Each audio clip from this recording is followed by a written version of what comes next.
Welcome back to 60 Minutes. I'm here at the Anderson home with Frederick Douglass, an abolitionist, an intellectual author, and an editor and a diplomat who published his own narrative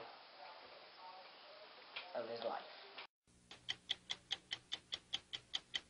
Frederick Augustus Washington Bailey was born in February 1818 in Tupelo, Maryland. Frederick Douglass becomes a symbol of the liberation of slaves in the country.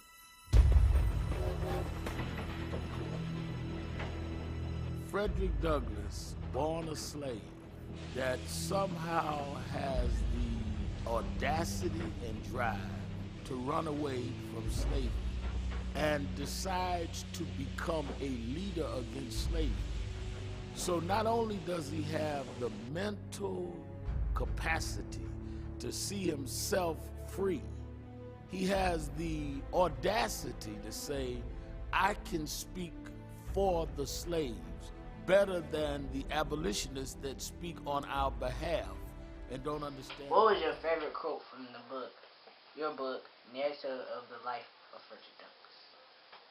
If there is no struggle, there is no progress.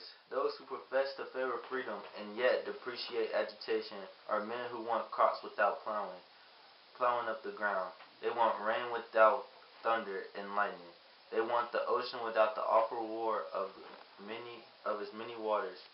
This struggle may be a moral one, or it may be a physical one, or it may be moral and physical, but it must be a struggle. How did you escape from freedom? I worked in a Baltimore shipping caulker at a booming seaport. I made my dash to freedom from there in 1838. I boarded a ship that was leaving the port in the early morning. Didn't you have to have any freedom papers? Yes, I did. How did you get your freedom papers? I borrowed some identity papers from a close friend of mine. What did you mean, Wallace? I was saddened by the thought of losing the aid of my kind mistress. I was glad to the inviolable instruction which, by the merest accident, I had gained from my master.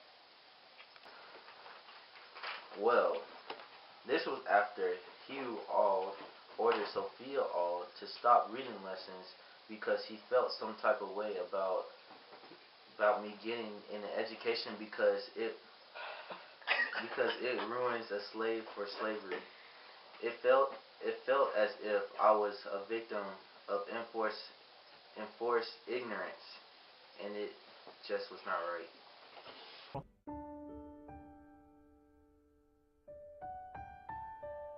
Frederick Douglass traveled the length and width and breadth of this country as a leading abolitionist that made the issue of slavery a paramount issue through his editing newspapers, through his ceaseless travels and lectures.